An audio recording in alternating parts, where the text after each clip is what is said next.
ఆంధ్రప్రదేశ్ రాజకీయాల్లో ఇదొక చారిత్రక ఘట్టం. కేవలం రాజకీయ పొత్తు కాదు, అభివృద్ధికి సంబంధించిన నిజమైన సంకల్పం తెరపైకొచ్చింది. టార్గెట్ ఫిక్స్ చేసుకున్నారు. దశాబ్దాలుగా ఎండిన బీళ్లకు జలకల తీసుకురావాలని, అన్నదాతకు అండగా నిలబడాలని నిర్ణయించుకున్నారు. ఆగిపోయిన కీలక ప్రాజెక్టులను పట్టాలెక్కించడమే ప్రధాన లక్ష్యం. ఆర్థిక వెసులుబాట్ల కోసం, అనుమతుల కోసం అటు కేంద్ర పెద్దల ముందు వినయంతో కూడిన బలమైన సమన్వయాన్ని ప్రదర్శిస్తున్నారు. సహకరించండి, ప్రజల పక్షాన నిలబడండి అన్న అభ్యర్థనను చిత్తశుద్ధితో వినిపిస్తున్నారు. ప్రాజెక్టులు పరుగులు పెట్టించడం ముఖ్యమంత్రి చంద్రబాబుదైతే, నిధులు, అనుమతులను కేంద్రం నుంచి రాబట్టుకుని ఆచరణ దిశగా అడుగులు వేసేలా ప్రస్తుతం పరిస్థితి మారింది. అనుభవం, యువరక్తం కలిసినటువంటి కొత్త బంధం ఆంధ్రప్రదేశ్ జల సంకల్పానికి నూతన జీవం పోసింది. కలిసి ఉంటే కలదు సుఖం అన్న నానుడికి సజీవ సాక్ష్యంగా ఏపీ జల విప్లవానికి కేంద్రం ఎలా చేతునిస్తోంది? 7 నదీ అనుసంధాన ప్రాజెక్టుల మ్యాప్ ఎలా సిద్ధమైంది? 30 లక్షల ఎకరాలకు సాగునీరు ఎలా అందనుంది? లోక్సభ సాక్షిగా బయటపడ్డ ఆ జవాబేంటో ఇప్పుడు తెలుసుకుందాం.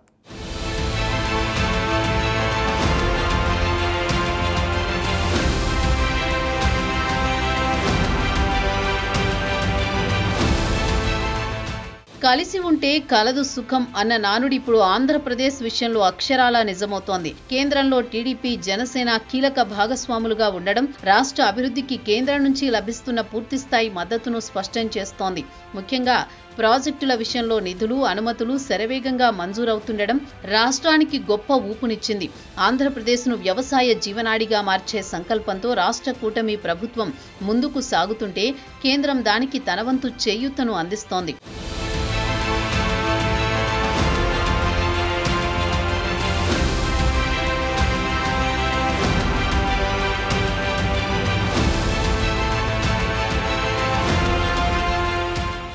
రాయలసీమలో నీళ్లు పారించాలన్న దశాబ్దాల కల సాకారమయ్యే దిశగా ఇప్పటికే అడుగులు పడ్డాయి. ఈ ప్రయత్నాలకు పరాకాష్ఠగా తాజాగా ప్రకటించిన ఇంటర్లింక్ ప్రాజెక్టులు రాష్ట్రానికి కొత్త జలకళను తెచ్చిపెట్టాయి. ఈ శుభవార్త కేవలం నోటి మాట కాదు, సాక్షాత్తు లోక్సభ సాక్షిగా కేంద్ర జలశక్తి శాఖ ఇచ్చిన అధికారిక సమాధానమే దీనికి తిరుగులేని నిదర్శనం. ఆంధ్రప్రదేశ్ ప్రాజెక్టులకు కేంద్రం పూర్తి మద్దతు ఇస్తోంది. నదుల అనుసంధానంలో భాగంగా ఏపీ కోసం ఏకంగా 7 ఇంటర్లింక్ ప్రాజెక్టులు నిర్మించి ఇవ్వాలని కేంద్రం నిర్ణయించింది.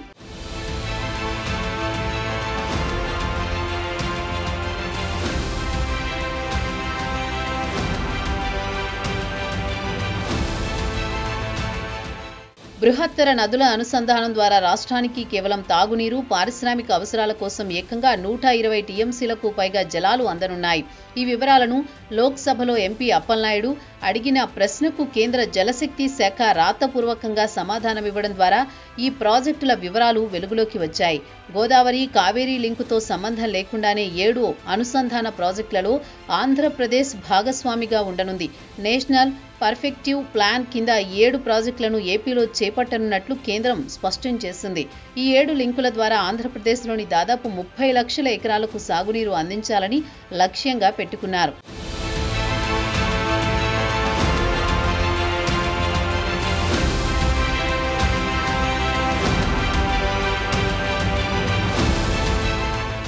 నదుల అనుసంధానంలో ప్రాధాన్యత కలిగిన ఒక ముఖ్యమైన link Polavaram Vijayawada link project.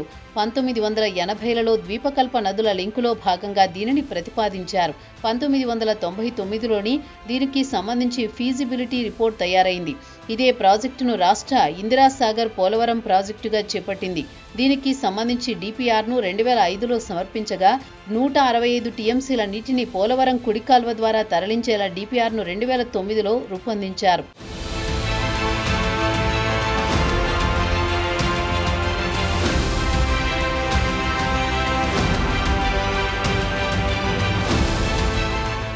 రాష్ట్ర విభజన అనంతరం ఈ పోలవరం ఇరిగేషన్ ప్రాజెక్టుకు జాతీయ హోదా లభించింది. అయితే ఈ ఒక్క ప్రాజెక్టు మినహా మరే ప్రాజెక్టుకు జాతీయ హోదా ఇవ్వలేదని కేంద్ర జలశక్తి శాఖ లోక్సభలో స్పష్టం చేసింది.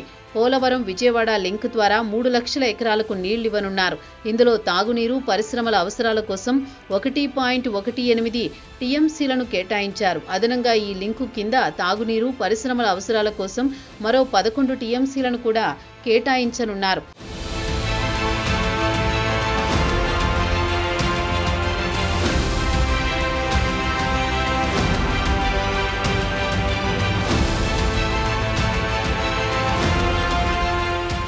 కేంద్రం చేపట్టబోతున్న 7 ఇంటర్లింక్ ప్రాజెక్టులు, వాటి ద్వారా ఏపీకి దక్కే లబ్ధి ఇలా ఉండనుంది. మహానది అంటే మణిభద్ర, ధవళేశ్వరం లింకు కింద 28.32 టీఎంసీల నీటిని ఇవ్వనున్నారు. దీనితో 11 లక్షల ఎకరాలకు సాగునీరు అందించవచ్చు. దీనికి ఫీజిబిలిటీ రిపోర్టు పూర్తయింది. ప్రత్యామ్నాయంగా మహానది, ఋషికుల్వా, గోదావరి లింకును కూడా ప్రతిపాదించారు. ఇందులో తాగునీటి కోసం 3.3 టీఎంసీలు, పారిశ్రామిక అవసరాల కోసం 4 టీఎంసీల నీటిని కేటాయించేందుకు ప్రతిపాదనలు ఉన్నాయి. నాగార్జున సాగర్ సోమశిల లింక్ 4వది. దీని ద్వారా 4 లక్షల ఎకరాలకు సాగునీరు, తాగునీరు, పరిశ్రమల అవసరాల కోసం 4.38 టీఎంసీలు కేటాయించాలని తలపెట్టారు. దీని డిపిఆర్ ఇప్పటికే పూర్తయింది.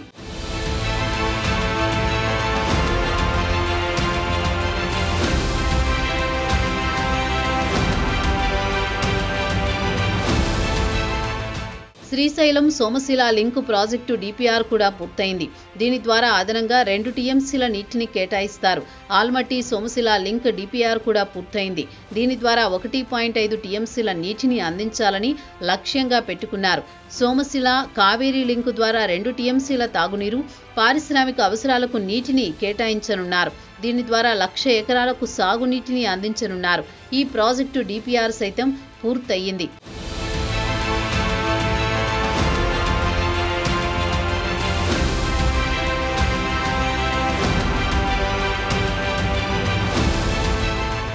కేంద్ర జలశక్తి శాఖ మంత్రి సిఆర్ పాటిల్ ఈ వివరాలన్నింటినీ లోక్సభ సాక్షిగా రాతపూర్వకంగా వెల్లడించారు.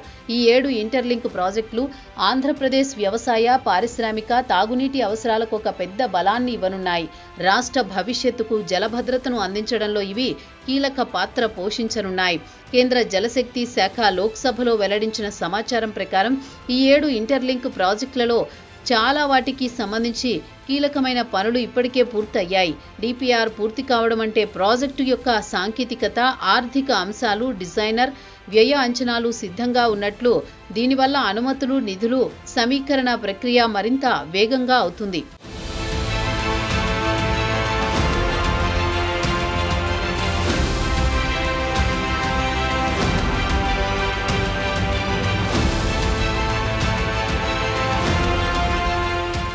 ప్రస్తుతం కేంద్రంలో టీడీపీ, జనసేన భాగస్వామ్యం దృష్ట్యా ఈ ప్రాజెక్టుల అమలుకు అవసరమైన నిధులను కేంద్రం నుంచి శరవేగంగా మంజూరు చేయించుకునేందుకు రాష్ట్ర ప్రభుత్వం ప్రాధాన్యత ఇస్తోంది.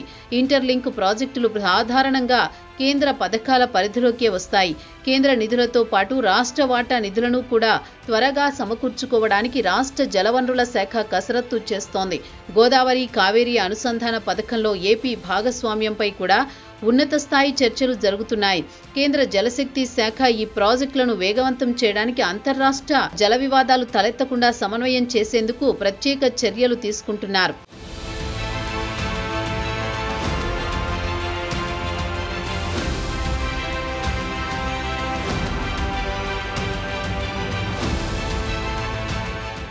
రాష్ట్రంలో అధిక మొత్తంలో సాగు, తాగునీటి అవసరాలు తీర్చే ఈ ప్రాజెక్టులను త్వరితగతిన పూర్తి చేయడం కూటమి ప్రభుత్వం ప్రధాన లక్ష్యాలలో ఒకటి. డిపిఆర్లు సిద్ధమైన ప్రాజెక్టులను త్వరలో టెండర్లు పిలిచి భూసేకరణ ప్రక్రియ వేగవంతం చేయాలని రాష్ట్ర ప్రభుత్వం యోచిస్తోంది. తెలంగాణ ప్రాజెక్టుకు జాతీయ హోదా ఉండగా మిగిలిన లింకులను సైతం కేంద్ర జలశక్తి మిషన్లో భాగం చేసి పర్యవేక్షణ ద్వారా ఎప్పటికప్పుడు పురోగతిని సమీక్షించడం ద్వారా నిర్ణీత గడువులోగా పూర్తి చేసేందుకు కేంద్రం హామీ ఇచ్చే అవకాశం ఉంది. ఈ సమన్వయం జల భద్రతను అందించడంలో కీలక భూమిక పోషిస్తుంది.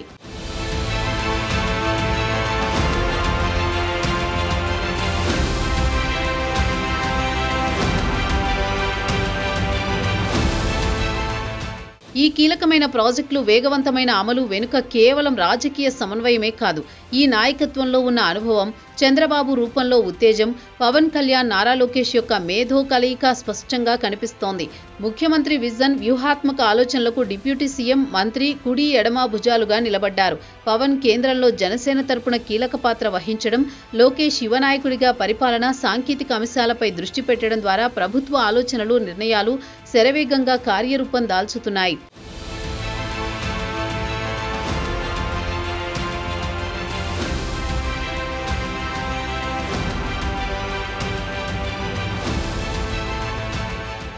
జల సంపదకు సంబంధించిన ఇటువంటి భారీ ఇంటర్లింక్ ప్రాజెక్టుల విషయంలో కేంద్రంలో నిరంతరం సంప్రదింపులు అత్యంత కీలకం.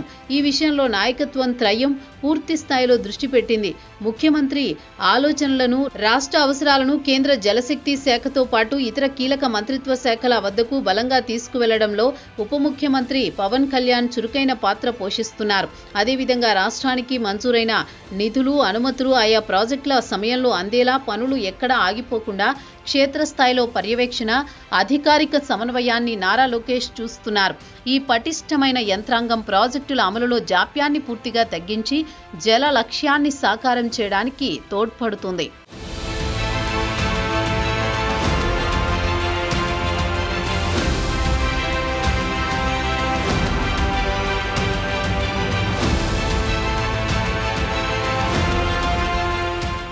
ఆంధ్రప్రదేశ్లో జలకళ తీసుకురావడానికి, వ్యవసాయ జీవనాడిని బలోపేతం చేయడానికి కేంద్ర రాష్ట్ర ప్రభుత్వాలు ఎంత పటిష్టమైన సమన్వయంతో పనిచేస్తున్నాయో తేలింది.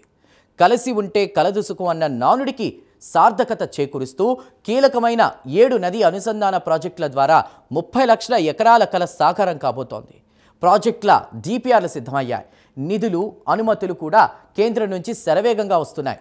అనుభవజ్ఞుడైన ముఖ్యమంత్రి చంద్రబాబు నాయుడు వ్యూహం, యువనేతలైన పవన్ కళ్యాణ్, నారా లోకేష్ల కేంద్ర స్థాయి సంప్రదింపులు అభివృద్ధికి డబుల్ ఇంజన్ శక్తిని అందించాయి. రాష్ట్రంలో పారిశ్రామిక విప్లవానికి, తాగునీటి భద్రతకు, ప్రాంతీయ అసమానతలను తగ్గించడానికి ఈ లింక్ నీటి ప్రాజెక్టులకు బలమైన పునాదిగా నిలుస్తాయి. సమగ్రాభివృద్ధి దిశగా ఈ జల సంకల్ప యాత్ర ఎలా ముందుకు సాగుతుందో, క్షేత్రస్థాయిలో ఈ ప్రాజెక్టుల పురోగతి ఎలా ఉందో కాలంతో పాటు వెలుగులోకి వస్తూనే ఉంటాయి.